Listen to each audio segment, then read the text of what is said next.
Blackburn George, welcome to the New Year's edition of the Positively Uncensored Arsenal podcast. You and I have been asleep since the World Cup, George. We are reflecting our age. How are you, my friend? I'm fine. What a good time to come make a comeback. It is 8 points. You know, people will be saying we haven't been doing them because we're upset that we're winning. Well, they have no idea what's going on in my life in particular, since I am the person responsible for the recording. You are my expert, George.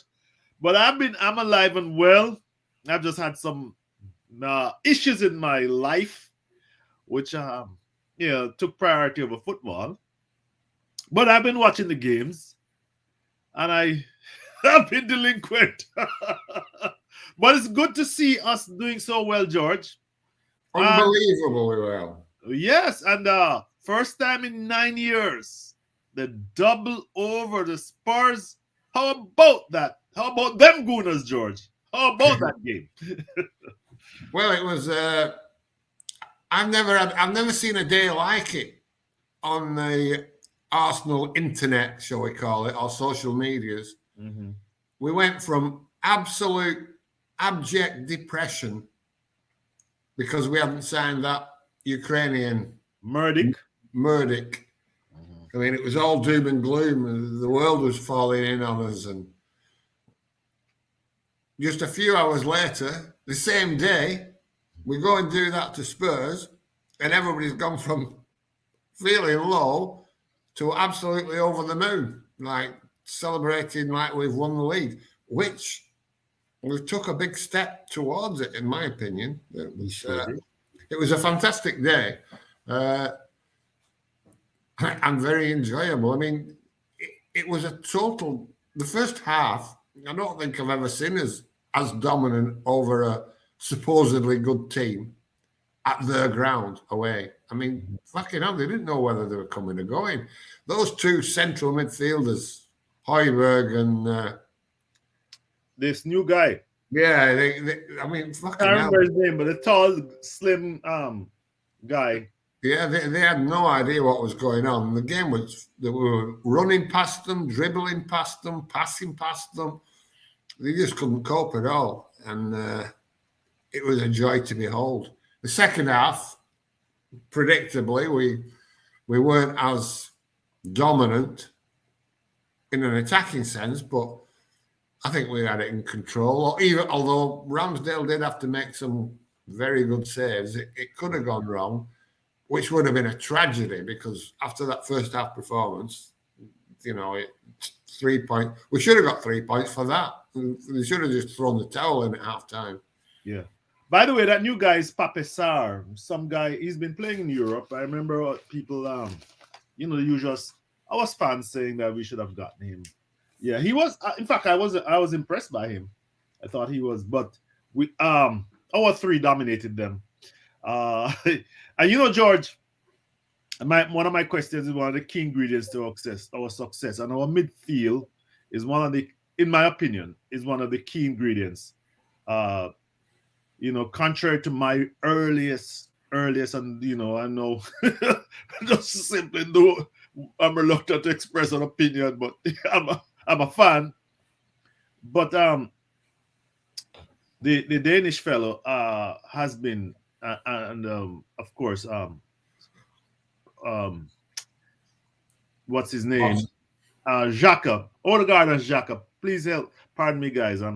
It's early here. They and Partey. And remember all our criticism of Partey. Dominated these people. Dominated Spurs in such a way. I was quite surprised. I wasn't surprised because they've all been playing. I mean, Thomas Partey is really. This is obviously the player that we paid £50 million for. Where he's been for the last 2 seasons, I don't know. And people pretending that he's always played like this, he hasn't. But the system suits him, and the balance of the three is unbelievable. I mean, they all just complement each other's skill set. And they have everything between them. They have everything. You know, obviously, there's no Patrick Vieira there who has everything in his own game, but between the three of them, they have absolutely everything. They And complement each other, as you say. yeah, I mean, Odegaard's a joy to behold. Yes. His end product is now there. I mean, that was the criticism of him. The second goal was impressive because he picked his spot Yeah, to the goalkeeper's left, and right within the post, and it was, although Loris went for a dive, he was nowhere near it. no, Lloris is having a nightmare though, isn't he? Well, yes. That's a goalkeeper that they held on much too long. I mean, I remember them saying in the World Cup, oh, he's done 10 years at Spurs, and I said, Jesus Christ, more than 10 years. I think, George, if you think about it, but approximately 10 years. That's a long time for a goalkeeper to be at a one club. But he's getting on. He was not any young lad when he first came to Spurs. He had been in France for quite a while, and before he came over. Yeah, he's been a good keeper for them, though, hasn't he? Yes, I'm not saying that he isn't. Don't get me wrong. But he isn't now. George, I mean that first goal. I mean, it was like us with Peter Cech. Yes. Peter Cech was probably the best goalkeeper in the world when he was at Chelsea before he got his head kicked in. Right. But he wasn't one of the best goalkeepers in the world when he was with us. But it was the same guy. Yeah. Yes. I suppose it's like everybody. Some goalkeepers peak early, and like players, some players come to later on in their careers, and some have passed it later on in their careers. Yes, and I think in his case, I mean, he's been a good servant for Spurs, very good servant. But I think we're seeing there's a little, when when things you start making mistakes. In contrast, George. Yeah, it's like not a chink in the armor. He hasn't got his armor on anymore. In contrast, young Ramsdale is like, he's been one of the key ingredients to our success, George. I mean, there's it's simply very difficult to pass him. Yeah, and his all-round game is sort of. We know his distribution's okay. It tailed off a little bit, I felt, earlier on in the season, but his distribution's good, and he commands the area. He comes for balls. Well, yeah, he's just a good keeper, But let's not get excited, He's not Peter Schmeichel, is he, or David Seaman, but he's very, very good. He's very athletic, George. Very, very athletic. And by the way, I think this is one of the things that I've observed, and I want to see if you agree with me. Most teams look very much younger. I mean, there's no scope in football for 30-year-olds in the top professional leagues for 30-year-olds. Have you noticed that? I mean, I don't know if this is just my observation. Not really. Party and Jack are 30. Yeah. But teams are getting. Well, maybe it's because of us, but teams look to be getting younger. We're really one of the youngest teams. I might be biased. So that I might. Well, I think we tend to think that we're doing it with a very young team, and that's in vogue at the moment, isn't it? Yeah. But you look back 12 months, and Liverpool were going for a quadruple with an old team, with an aging team. Are we better than Liverpool were last year?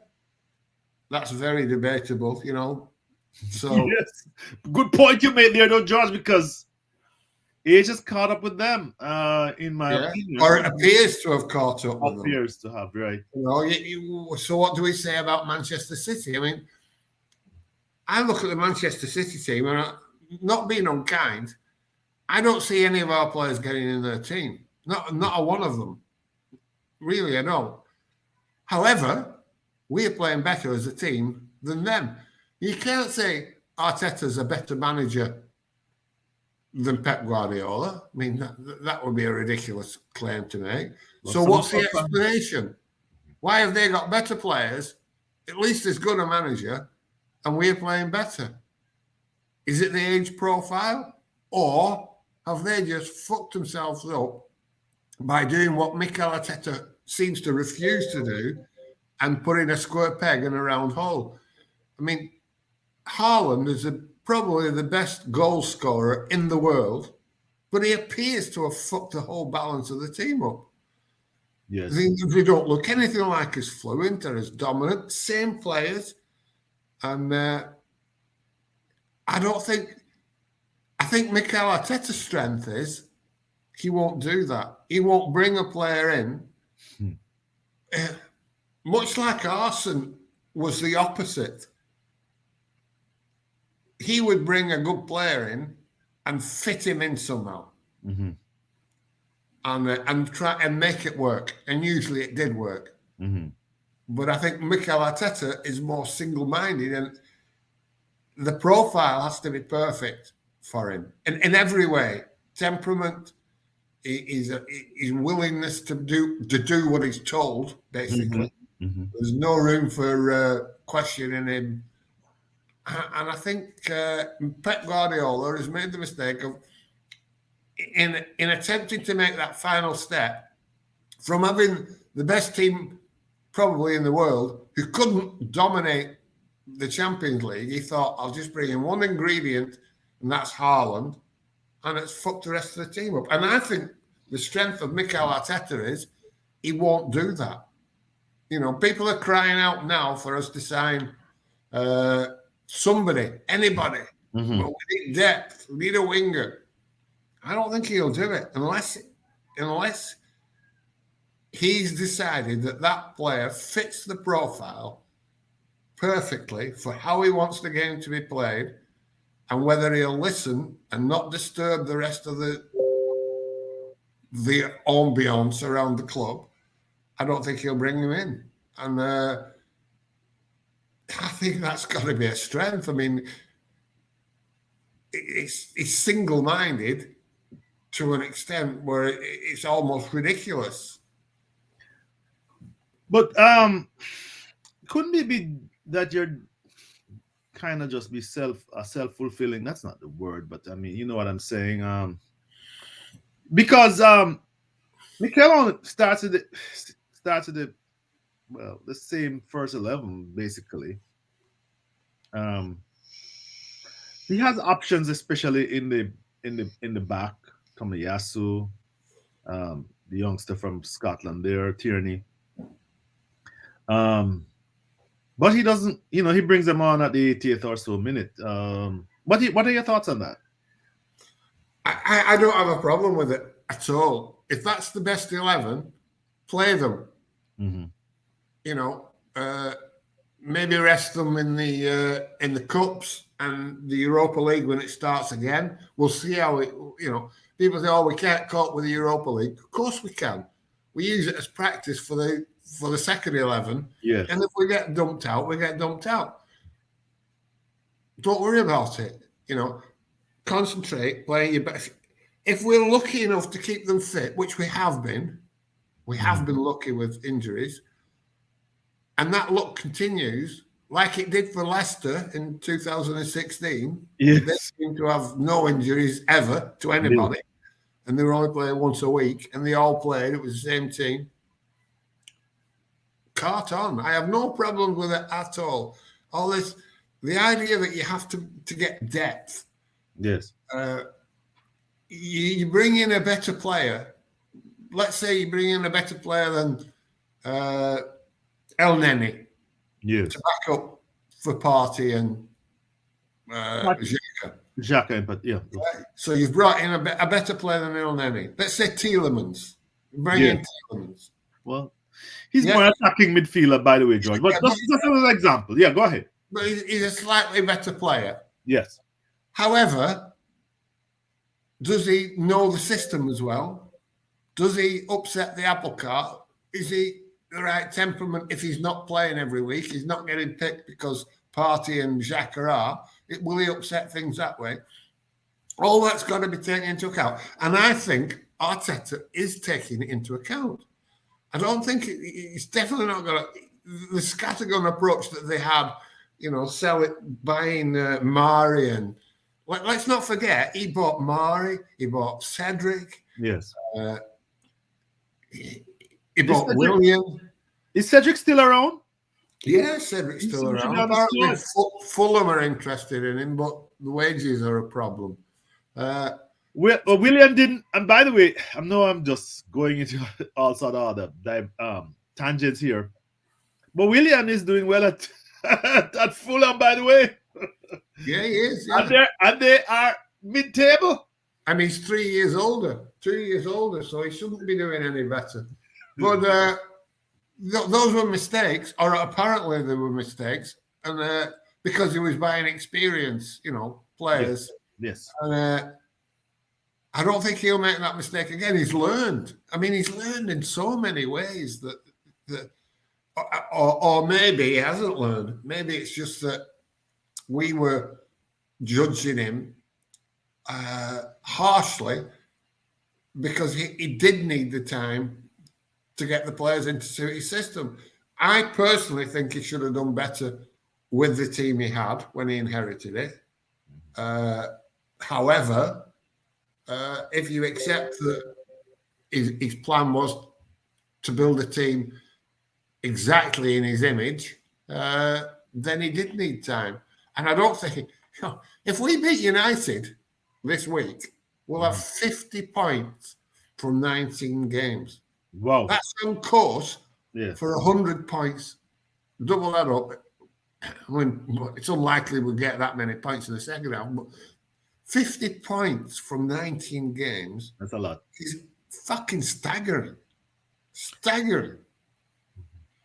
George, what other ingredient? And I agree with you on the on Arteta. I mean, we were very critical of him, but at the same time, Ehab, who came a lot often on this program, would always say he needed games and that there was no basis for chucking him out like other teams are wont to do. And proven right. As he said, 100 games he'll be better, 200 games he'll be better, and that's worked out. But what is the additional ingredient that has made us this successful so far? Well, I don't think that. Well, clearly bringing in Saliba, Shevchenko, and Jesus made a big difference at the beginning of the season.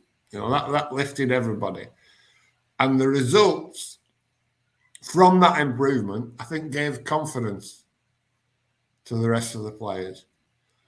But I think I go back to it. You've got to credit Arteta for sticking with his principles and believing when lots of us didn't, me included, for believing that it would come right if everybody did what they were told. Now, I watched a video clip this morning of Xhaka after the game at Spurs last season when we got soundly thrashed at the end of the season. And right. That derailed our top 4 chances, yes. Basically blew it. And at the time, I remember it, and he came on and he said like it was embarrassing, it was disgraceful. He couldn't understand why people weren't doing what the manager had told them to do. They weren't following his instructions. They were playing individually and didn't go with the game plan. And I thought at the time, because I was on my anti-Arteta march at that moment, that why is Granit Xhaka backing him like this? Why is he making excuses for him like this? Well, it turns out it probably wasn't an excuse. Yeah. But Xhaka was genuinely annoyed that people had gone out there and weren't doing what they were told. And I think now they do exactly as they're told. And how they've planned, and they're used to playing that way. Shotta, it's a fucking joy to behold. I mean, I used to call it paint by numbers football. Right. And it rehearsed moves where they play the ball here, you know where it's going, and that guy's going there, you know he's going there, they know he's going there, but it was all slow, it was methodical. But now they're playing exactly like they were when I was complaining about it, but they're doing it so much faster. Yes. So much more confidence. and it works. I mean, fucking some Most, teams, most, most of the time. most teams cannot keep up with it, George. I was going to interrupt you. Most No, teams cannot keep up with the speed of the interchange, the passes. They know it's happening, but they just cannot keep up. no, Um, and the patterns. It's not it's not freestyle like Arsenal. You know, yes. teams couldn't keep up with Arsenal with Wenger ball because they had no idea where the fucking ball was going. There was no idea, and the players seemed to have no idea where the ball was going, and they just all filled in and like it was like playing jazz rather than playing Like a plastic band. yeah. Right. And this is the opposite. This is rehearsed, tried, tested, and he believed in it and himself clearly when a lot of us didn't. Fucking hell, Yes, and he clearly, really has made us look like a lot of us made us look like twats. right. And also the players who didn't believe in him. Let's be Yeah, let's be explicit in that. made them look like twats as well. Yes. If I said this at the time, if they did, it might have been a price worth paying to get rid of some of these players, even though they were great players. Mm-hmm. If they wouldn't do exactly as he fucking told, because clearly there's no room for a spare part in his team. They all have to fucking be part of that functioning unit, and they are. I mean, I can't get over how fucking well they play. I mean, it's ridiculous how well we're playing at the moment. Well, speaking of players who are playing well, obviously Odegaard has improved dramatically, but the other player that has confidence and organic improvement has been set as significant is Saka. And I, of Yeah, the two, he was struggling for a while. yes, he was because but he was for young fella. He was playing a lot of games, but he gave Spurs hell between him and the right back White. They and although the goal might have been fortuitous, George, they were giving their left back the Was it time of Sessegnon? life. Yes, Sessegnon. Well, Sessegnon is a forward, and yeah, Sessegnon. I mean, eventually Sessegnon picked up a yellow card and could not be as aggressive as he could be, as he should be. But this has been constant throughout the season. Whoever is playing left back is tortured by Saka. I thought that is one of the He runs right. He absolutely ran riot, didn't he? yes. And like you say, he's backed up and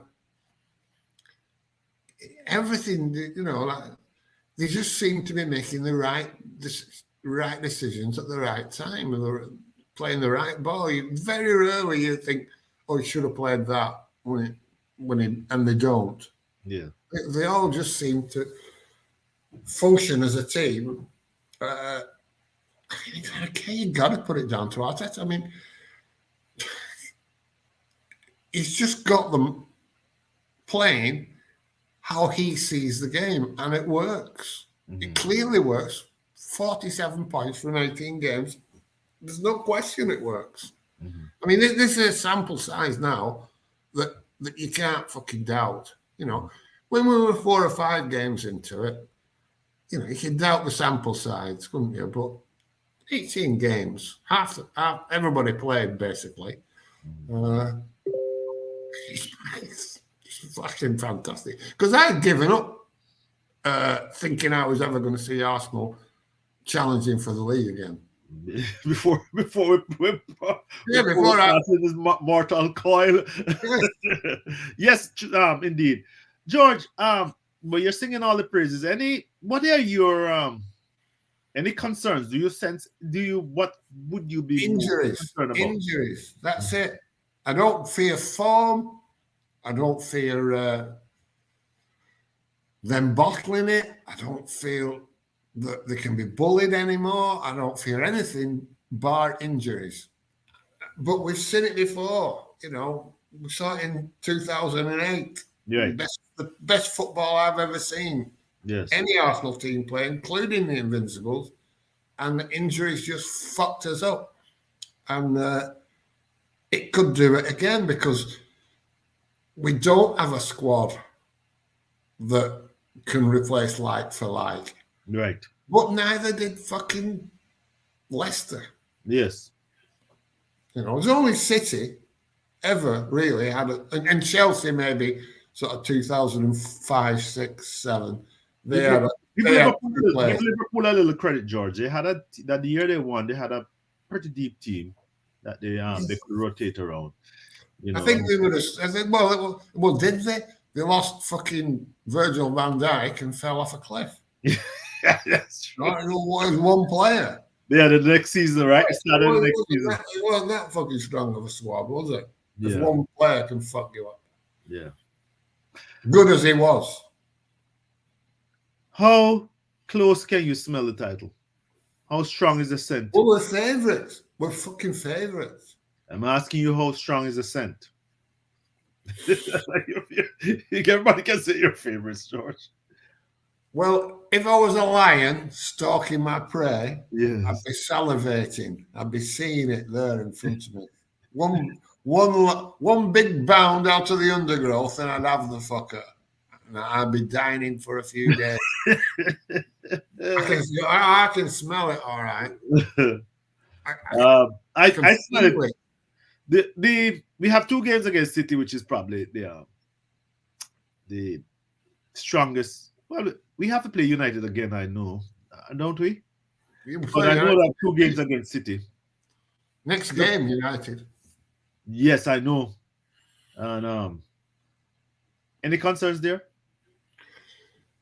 Yeah, because I mean we outplayed them at Old Trafford and lost, so shit happens, doesn't it? Yes. But I watched them against City, and they were super lucky to win. I mean, well, they were cheated. It was as simple as that. Yeah. And let's just hope that we don't get cheated in the same manner. But we're playing at home, so it'd be more difficult. I think we should beat. I think we should beat United. We might have an inferiority complex going into play against City because of what they've done to us in recent seasons. I mean, we really have been a bit of a whipping boy for them, haven't we? Yeah. That would be a good. That would be a.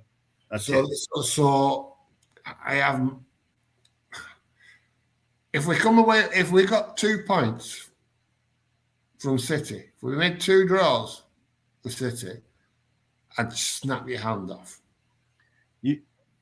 But losing 2 games should not derail us, George. I mean, that's no, but losing 2 games to them puts them 2 points behind. Yes. It's good. We don't want to be losing 2 games to them. Yeah, it's too close to comfort, and I've seen them. I've seen them do that to Liverpool. In fact. Yeah. What happens if they get it right with Haaland? What happens if they start all of a sudden playing through balls to him for him to run on to? And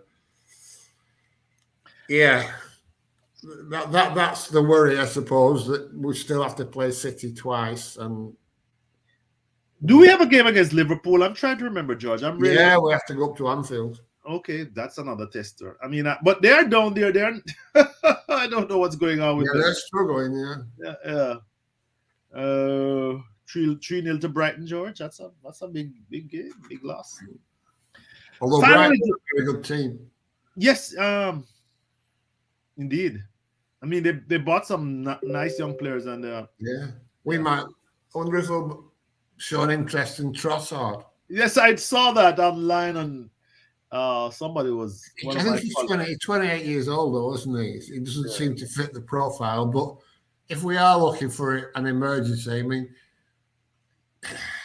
he would fit the bill because I think he would be willing to play second fiddle to Saka and Martinelli. Yeah, he can play on both sides. Yeah, he can play on both sides. I've seen him, and he works. Really works. Very smart player. George, what a final question. Hopefully people get all the way down here. And what about our fans going down the stretch? Well, they're all cock-a-hoop at the moment, aren't they? Rightly so. I mean, if you can't enjoy this, I mean, I know it's Twitter and it's not a true reflection of fans. I'm sure the match going fans are all Oh yeah. 100% fucking happy. Oh yeah, you can hear them. When I heard them at Tottenham, and that's You know, not an easy place to be. and richly deserved. I mean, it's been 18 years, Yes, 19 years waiting for this yes, opportunity. Is as good an opportunity as this to come along. I think the fan base is good. They're all absolutely, nearly everybody to a man is now behind Mikel Arteta, as they should be. Mm-hmm. But you do see the odd moan, don't you? Like, Eddie's the current whipping boy because he's not thrown £100 million of Stan's money at some winger that's played 30 first team games and scored 12 goals. So, But Edu doesn't sign the checks. It's not his money, people. Come on. where's this money coming from? We lost £50 million last year, £100 million a year before. You know, we are not, whether you like it or not, we're not a club that's going to buy a title. We're not going to spend. Like Chelsea have spent £500 million in 6 months. Yeah, and the new American owners seem to be. And they're not finished yet. Yeah. Anyway, I mean, we're apparently showing an interest in Declan Rice. he played well in the World Cup. He played okay. I don't see him as better than either Partey or Xhaka. But if we went for him, Chelsea want him, they'll just come in and blow us out of the water again. Like they did in 2004, 2005. Every time Arsenal wanted a player, Chelsea just bought him, and we couldn't get him. Even if they didn't want him, they just fucking bought him, stop us getting him. Right. Well, it's not exactly the same, no, because I mean, it's not, I don't think these guys are as wealthy as Abramovich. I don't. Well, they're spending more. More. I don't suppose you have to be as wealthy. It's just how much you'll fucking spend, isn't it? Or how much the banks will lend you. I mean, that's another question. George, I can smell the title, and I'm going to, eat humble pie. I never thought I'd see it happen, and I'm skeptical, as you know, of Arteta. Not overly critical, but skeptical, and I've been proven wrong. The skeptical of some of the players, I've also been proven wrong. But the turnaround has been tremendous, and I mean, at the end of last year, people forget, but at the end of last season, we were down. I mean, because we should have won. We should have been top four. Yeah, right. We threw it away. We threw it away twice, and let's not forget, we did come eighth twice. Yeah. And well, George, I shouldn't be too hard on myself because first of all, I said we were a top 4 team in that year. And this year I said we should be top 3. And I was critical of Edu for dodging around. And I put in my my Twitter handle, Ambitious Gooner, which remains there. So I really, I think I'm being too hard on myself. You still patting yourself on the back, are you? Yes. Well, on that note, George, I'm going to give you a credit for being willing to say I was wrong about Arteta. I think almost all of us on this podcast been wrong about Arteta, and that his leadership and his style has proven right. And we are looking. I can smell a title. I can almost. Yeah, I still find it difficult to forgive him for what he did to Mesut Ozil because I feel he stole 18 months of Mesut Ozil off me. Yes. But now I look at the way the team plays. And I think he wouldn't have fitted in anyway. Right. Good as it was. And he was our best player. Yeah. But he didn't fit the fucking system. Not Arteta. Not for Arteta. And probably didn't want to adapt his game. Why would he? He was one of the best players in the world. Why would you want to play a different game to suit a rookie manager? He probably... So even that now I'm sort of reevaluating my position. And George. And you know what? I've said it. I keep saying I don't like Arteta, but I'm finding it fucking difficult to even think about holding that position anymore because you watch him. in interviews, listen to him, and see what he's like with the players. And fucking hell, it's hard to dislike him. You know, I had to work at it for months, you know, holding on to this Mesut Ozil hangover that I had. And I think it's just about left me now. Right. Now I'm going back to my original position because I wanted him in the first place. I was the first to want him, and I was his biggest advocate. I wanted him when he was still a player. I wanted him to be assistant to Arsene, and then I wanted him to take over from Arsene. I said it at the time. I said he was a brilliant coach, and look, I've been proven right. Hanging on in there, George. On that note, guys, thanks for listening. If you got this far, like and subscribe. We'll be certainly doing this again. Hopefully, with not so long. Come on, you Gooners. Good. Bye, George. Bye, my friend. Okay.